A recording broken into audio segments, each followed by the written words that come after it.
This is Heather speaking. Imagine that you're walking down a passage. It's a long hall and it's dark. But when you go into another room, it changes. It's not that the colour changes. I only see one colour. But it's the tone.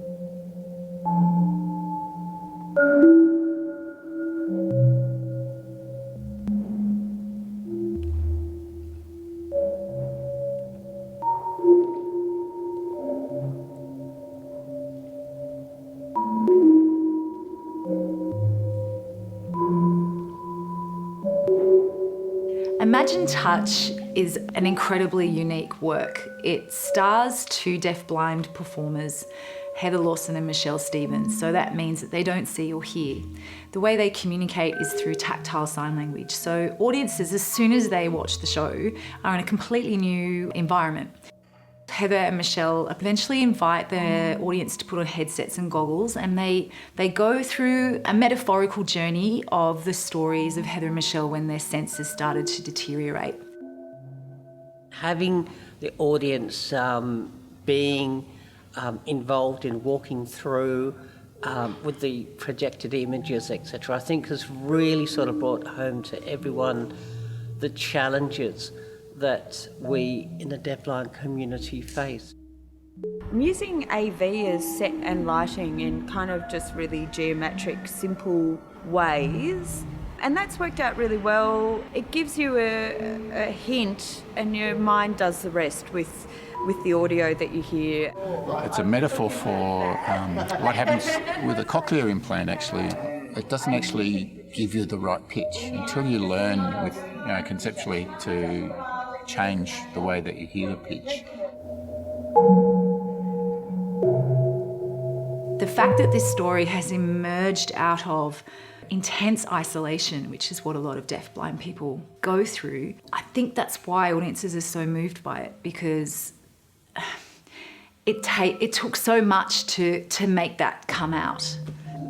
For me, I feel sometimes, being a deafblind person, is it something that I need to, I need to announce that to the world, and I let them know that my world is different and highlight that difference. But really, I'm just a human being, just like anybody else. Shall we try and sign first? And then the braille is for you to learn your lines and practice together. Is that a good way of doing this? Yep, fine. Yeah? Good? Okay, great.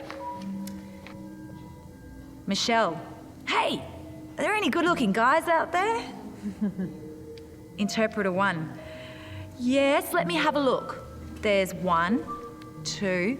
Maybe 3? Hopefully maybe I could have 2, Michelle, and you can have 1. Hopefully I can find a beautiful man. Good idea. Something really exciting that's come out of this, though, is our push around social haptic communication, which is when you describe emotions or spatial features upon someone's back. So we've got Michelle standing here, Heather standing here, and a door here, and a door here. Perfect. If Michelle's learning something new, she has to physically feel where it is with her hand, and then to give any feedback, usually you would have to stop and sign. So we've tried to work out a way where you don't have to stop, you can give the feedback straight away. So no, it's B flat, no, it's F sharp. So we've just finished our final stage at Arts House, part of Culture Lab, and the audience's responses have been overwhelming. Literally, we showed it and there was immediate responses from state festivals. So we know that we've got something really special and we are able to remount it, we're able to present it, and we're able to tour it.